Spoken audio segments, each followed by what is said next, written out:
ஆமென். கர்த்தருடைய பரிசுத்த நாமத்திற்கு மகிமை உண்டாவதாக. ஆண்டவராகிய இயேசு கிறிஸ்துவின் விலையேறப்பெற்ற நாமத்தினாலே இந்த வாய்ஸ் ஆஃப் குட் ஷெப்பர்டு மூலியமாய் உங்களை மீண்டும் நாங்கள் சந்திப்பதிலே மிக்க மகிழ்ச்சி அடைக்கிறோம். சுகமாய் இருப்பீர்கள் என்று சொல்லி கர்த்தருக்குள் நாங்கள் விசுவாசிக்கிறோம். நீங்களும் குடும்பமாம் சோத்திரம் சுகமாக ஆசீர்வாதமாக வாழ்வீர்களாக என்று சொல்லி இந்த காலை வேளையிலே நாங்கள் வாழ்த்துகிறோம். வேதத்தில் ரோமருக்கு எழுதின நிருபம் 12வது அதிகாரத்தில் 2வது வசனம் இப்படியா சொல்லுது, நீங்கள் இப்பிரபஞ்சத்திற்கு ஒத்த வேஷம் தெரியாமல் தேவனுடைய நன்மையும் பிரியமும் பரிபூரணமான சித்தம் என்னதென்று பகுத்தறியத்தக்கதாக உங்கள் மனம் புதிதாகிறதுனாலே மறுரூபமாகுங்கள் என்று சொல்லப்பட்டிருக்கிறது. இதில் சொல்லப்பட்டிருக்கிறது, தேவனுடைய சித்தம் இன்னான்னு நாம் என்ன பண்ண வேண்டுமாம், அறிந்து கொள்ள வேண்டும். இந்த பூமியில் தேவன் மனிதனை படைத்த போது ஒரு சித்தத்தோடு தான் கர்த்தர் பூமியில் ஆண்டவர் என்ன பண்ணார், படைத்தார். ஆனால் தேவ சித்தம் அறியாமல் இன்னைக்கு நம்ம வாழ்ந்து கொண்டு இருக்கிறோம். தேவனுடைய சித்தம் என்று சொல்வது எப்படி என்றால், நம்ம விருப்பத்தின்படி நாம நடவாமல் நம்மளை படைத்த தெய்வத்தை அறிந்து என்னை எதற்காக ஆண்டவர் படைத்தார் என்று சொல்லி அவரிடத்தில் கேட்டு பெற்றுக்கொண்டு அதன்படி நடப்பதே தேவ சித்தம் என்று சொல்லி அர்த்தம்.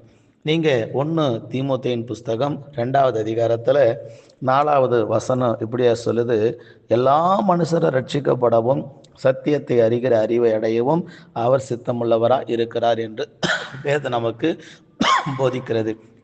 பிரியமானவர்களே, சத்தியத்தை இன்னைக்கு உலக மக்கள் அறிந்து கொள்ள வேண்டும். நீங்கள் சத்தியத்தை அறிந்து கொள்ளாமல் மக்கள் எதையோ அறிந்து கொள்கிறார்கள். அதனால் எத்தனையோ பேர் வியாதி, கண்ணீர், கவலை, பாடு, போராட்டம், பலவிதமான இன்னல்களை சந்திக்கிறாங்க. அந்த ஆண்டுடைய வார்த்தை சொல்லுகிறது, நீங்கள் சத்தியத்தை அறிவீர்கள், சத்தியம் உங்களை என்ன செய்யும், விடுதலையாக்கும் என்று சொல்லி யோவான் 8:32 வாசிக்கிறோம். அதே யோவான் 8:36 சொல்லப்பட்டிருக்கிறது, குமாரன் உங்களை விடுதலையாக்கினால் மெய்யாகவே என்ன ஆவீர்கள், விடுதலை ஆவீர்கள் என்று சொல்லப்பட்டிருக்கிறது. நீங்கள் தேவனுடைய சத்தியத்தை அறியும் போது நீங்கள் விடுதலையாக்கப்படுகிறீர்கள். ஏன் என்று சொன்னால், லூக்கா 13ஆம் அதிகாரம் 10-13 வரை நீங்கள் வாசிக்கும் போது 18 வருடமாக ஒரு அம்மா ஆலயத்துக்கு வந்து கொண்டிருந்தாங்க. அவங்க கூனியாக இருந்தார்கள் என்ற வேதம் சொல்லுகிறது.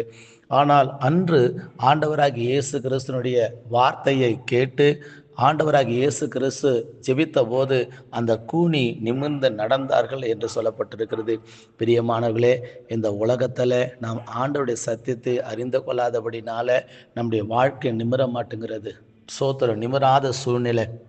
ஆண்டவராகிய இயேசு கிறிஸ்துவை நீங்கள் அறிந்து கொள்ளும்போது உங்கள் வாழ்க்கை எப்படிப்பட்ட கூனான வாழ்க்கையாக இருந்தாலும், முடமான வாழ்க்கையாக இருந்தாலும், தள்ளப்பட்ட வாழ்க்கையாக இருந்தாலும் ஆண்டவர் நிமிர்ந்து நடக்கும்படி கர்த்ததாமே கிருபை செய்வார். 2வதாக 1 தெசலோனிக்கர் புஸ்தகம் 5ஆம் அதிகாரத்தில் சொல்லப்பட்டிருக்கிறது. அந்த வசனத்தை நம்ம வாசிக்கும் போது அங்கே சொல்லப்பட்டிருக்கிற ஒரு காரியம் என்ன அப்படின்னா, கர்த்ததாமே உங்களை ஆண்டவர் ஆசீர்வதித்து தேவன் மேன்மைப்படுத்துவாராக. அதில் சொல்லப்பட்டிருக்கிறது, எல்லாவற்றிற்கும் ஸ்தோத்திரம் செய்யுங்கள், அப்படி செய்வதே கிறிஸ்து இயேசுவுக்குள் உங்களை குறித்து தேவனுடைய சித்தமாக இருக்கிறது என்று சொல்லப்பட்டிருக்கிறது. எல்லாவற்றிற்கும் ஸ்தோத்திரம் செலுத்துகிற அந்த பழக்கம் நமக்கு தேவை. நன்மையான காரியங்கள் நடந்தாலும் தீமையான காரியங்கள் சில நேரத்தில் நடந்தாலும் ஆண்டவருக்கு நாம் என்ன சொல்ல வேண்டுமா, நன்றி அப்பா, ஸ்தோத்திரம் அப்பா என்று சொல்ல வேண்டும். இந்த யோசேப்பு என்று சொல்லக்கூடிய மனிதர்களை குறித்து வேதத்தில் சொல்லப்பட்டிருக்கிறது. சகோதரர்களை பார்த்து சொன்னார், சகோதரர்களே, நீங்கள் எனக்கு தீமை செய்ய நினச்சிங்க, கர்த்தர் அதை எனக்கு நன்மையாக என்ன பண்ணினார், மாற்றினார். அதனால் நான் உங்களையும் உங்கள் குடும்பத்தையும் பராமரிப்பேன் என்று சொல்லி யோசேப்பு தன் அண்ணன்மார்களை பார்த்து பட்சமாய் பேசினார் என்று சொல்லப்பட்டிருக்கிறது. யோசேப்பு வாழ்க்கையில் நடந்த தீமை எல்லாம் நன்மையாக மாறினது. உங்கள் வாழ்க்கையில் தீமை நடக்கும்போது முறுமுறுக்காதீங்க, கர்த்தரை குறை சொல்லாதீங்க, ஆண்டவர் வெறுக்காதீங்க. உங்கள் வாழ்க்கையில் எது நடந்தாலும் தேவ சித்தம் இல்லாமல் எதுவும் என்ன பண்ணாது, நடக்காது. அதனால் எல்லாவற்றிற்கும் என்ன செய்யுங்க, ஸ்தோத்திரம் செலுத்துவது கர்த்தருக்கு சித்தமானதாக காணப்படுகிறது. 3வதாக மார்க் எழுதின சுவிசேஷ புஸ்தகத்தில் 3வது அதிகாரத்தில் நீங்கள் 13வது வசனம் இப்படி சொல்லப்பட்டிருக்கிறது. அதில் சொல்லப்பட்டிருக்கிற காரியங்களை நாம் கவனிப்போம் என்று சொன்னால், நாம் எல்லாரும் அவரோடு கூட இருக்கணும் அப்படிங்கிறது தான் தேவனுடைய சித்தமாக இருக்கிறது என்று வேதம் நமக்கு தெளிவாக என்ன செய்கிறது, நமக்கு போதிக்கிறது. பிரியமானவர்களே, அந்த வசனத்தை பாருங்கன்னா, பின்பு அவர் ஒரு ஒலிவ மலையின் மேல் ஏறி தமக்கு சித்தமானவர்களை தம்மிடத்தில் வரவழைத்தார் என்று சொல்லப்பட்டிருக்கிறது. மூன்றாவது, நம்ம எல்லாரும் அவரோடு கூட இருக்கணும் அப்படிங்கிறது தான் தேவ சித்தமாக இருக்கிறது.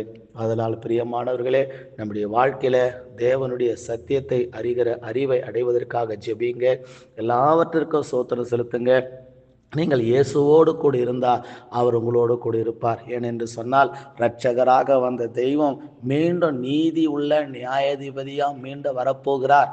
அதனால் எல்லாவற்றிற்கும் சோத்திரம் செலுத்தும் போது நாம் ஆண்டவர் ஆசீர்வதிப்பார். இயேசுவோடு கூட இருக்கிற அந்த பழக்கம் நம்ம வருவித்து கொள்ளும் போது கர்த்தர் நம்மளை ஆசீர்வதிப்பாராக. ஜெபிக்கலாம். பரிசுத்தமுள்ள தெய்வமே, இந்த நல்ல வேலைக்காக நான் நன்றியோடு கூட ஸ்தோத்திரிக்கிறேன். தேவனுடைய சித்தம் என்ன என்று சொல்லி இந்த நாளில் அறிந்து கொள்ள கர்த்தர் உதவி செஞ்சீங்க. நன்றி. தாழ்த்தி முடைய கரத்தில் ஒப்பு கொடுக்கிறேன். பெரிய காரியத்தையும் பலப்படுத்தும் இயேசுவின் நாமத்தில் பிதாவே. ஆமேன், ஆமேன், ஆமேன். God bless you. கர்த்தர் உங்கள் யாவரையும் ஆசீர்வதிப்பாராக. ஆமேன்.